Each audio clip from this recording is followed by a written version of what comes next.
I am one of those individuals who believes that for you to understand or to be in a position to communicate or to talk about a given topic, you need first to understand its vocabulary.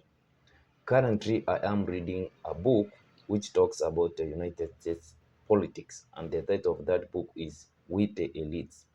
And this book discusses how the United States Constitution was established not to cater for the challenges which are facing the majority but the minority. Now, here is the best term which I want us to discuss first. If I mention what are the minorities and you are from the United States, what comes into your mind first?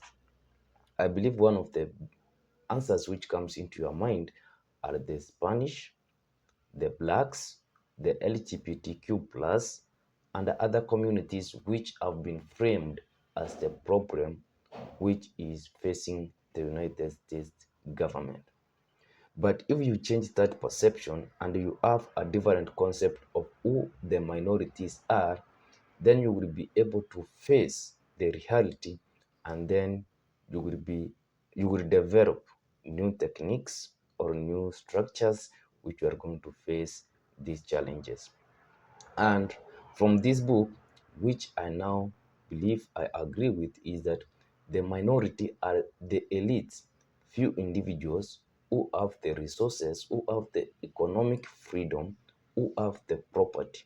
And by the property, I don't mean your house or your small farm.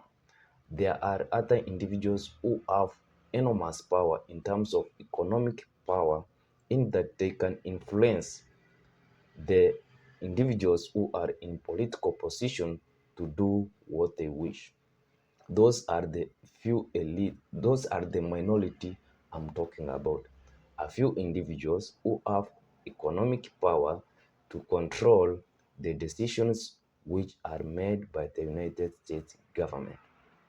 The majority who are the now, whether they are Hispanics, blacks, LGBTQ plus, whites, these are the individuals who don't have the economic power. They are not in a position to empower individuals who are in political position to make choices which they agree with. These are now the majority, the populace.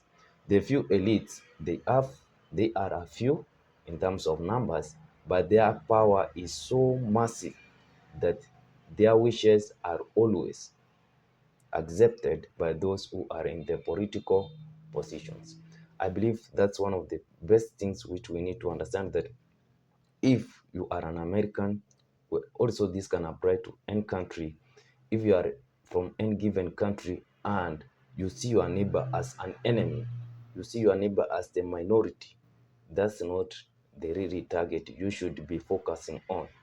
Your really target should be those individuals who have the power, and they are in a position to use that power in order to actually force you not to realize your benefits. And that's how the American Constitution was structured. It was structured in a manner that the benefits must first be realized by a few elites, the minority, who have the economic power. Once these benefits have been realized by the few elites or the minority elites, then it's when this freedom or this privilege must now be allowed to trickle down to the majority who are now the populace. I like your thoughts in the comment section. Did you have that kind of a perception before you came across this video, that the minority are not the individuals who we perceive to be, but they are a few elite individuals who should be described as a minority? This is for educational purposes, no hard feelings.